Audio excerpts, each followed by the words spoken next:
மாற்றத்தை நோக்கி மக்கள் விஜயை விரும்புகின்றனர் எனவும் தமிழகத்தில் மாற்றத்திற்கான மௌன புரட்சி நடைபெற்று வருகிறது என சாகுல் ஹமீது தெரிவித்துள்ளார்.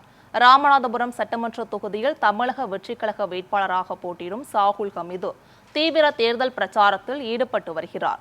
குயவன்குடி முத்துமாரியம்மன் ஆலயம் முன்பு பொதுமக்கள் சந்தித்து விசில் சின்னத்திற்கு வாக்கு சேகரித்த அவர் திராவிட கட்சிகளை கடுமையாக விமர்சித்தார். திராவிட கட்சிகள் மாறி மாறி ஆட்சிக்கு வந்து மக்களை பாதித்து விட்டன, விலைவாசி உயர்வு உள்ளிட்ட பல பிரச்சனைகளை மக்கள் சந்தித்து வருகின்றன என அவர் கூறினார். மேலும் மாற்றத்தை நோக்கி மக்கள் விஜயை விரும்புகின்றனர், தமிழகத்தில் மாற்றத்திற்கான மௌன புரட்சி நடைபெற்று வருகிறது என்றும் தெரிவித்தார். மேலும் மீனவர் நலனுக்காக பல்வேறு திட்டங்கள் அறிவிக்கப்பட்டுள்ளதாகவும் மக்கள் கோரிக்கைகள் அனைத்தும் நிறைவேற்றப்படும் என்றும் உறுதியளித்தார்.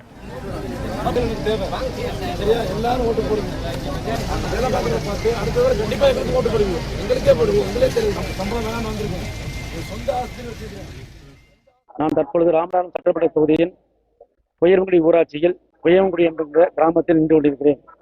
நீங்கள் இங்கே பார்க்கலாம், எனக்கு பின்னாடி எத்தனை தாய்மார்களும் சகோதரர்கள் நிற்கிறார்கள் என்று. அந்த அளவுக்கு எங்களுடைய தளபதி அவர்களுக்கு பெண்களுடைய சப்போர்ட்டு எங்கு போனாலும் கடல் அலை போல் இருக்கிறது. அதுபோக நேற்று எங்கள் தளபதி அவர்கள் கன்னியாகுமரியில் பேசும்போது நிறைய அறிவிப்புகள் கொடுத்தார். அதில் ஒரு முக்கியமான அறிவிப்பு மீனவர்களுக்கான அறிவிப்பு.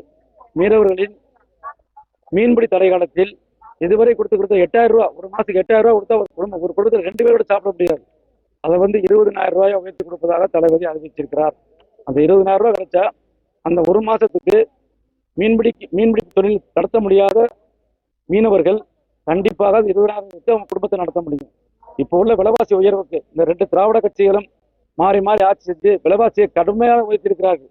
பெண்கள் எல்லாம் எங்கள்கிட்ட புலம்புறாங்க, எங்கள் பெண்களுக்கு கல்யாணம் பண்ணி வைக்கிறா ஒரு பவன்ல தோடு கூட வாங்க முடியல, தாலிக்கு தங்கம் வாங்க முடியல. அதனால எங்க தளபதி அதையே அறிவிச்சிருக்கார். மாமன் வீட்டு சீராக தங்கம் வழங்குவதாக அறிவித்திருக்கிறார். இதெல்லாம் பார்க்கும்போது இந்த திராவிட கட்சிகள் நாங்கள் திராவிடம் திராவிடம் திராவிடம் என்று சொல்லி மக்களை மடைமாற்றி மக்களை கொள்ளையடித்துக் கொண்டிருக்கிறார்கள். ஒரு கட்சி தீய சக்தியாக தன் குடும்பத்தை வளர்த்துக் கொண்டிருக்கிறது, இன்னொரு சக்தியாக அடிமை சக்தியாக அடிமை வாழ்க்கை வாழ்த்து கொண்டிருக்கிறது. 2 கட்சிக்கு மாற்றாக இந்த தரவை சைலண்டா எல்லாரும் அமைதியாக மக்கள், அதுவும் குறிப்பாக பெண்கள், இளைஞர்கள், இளைஞிகள் விசில் சின்னத்தில் ஓட்டளித்து எங்களை மாபெரும் வெற்றி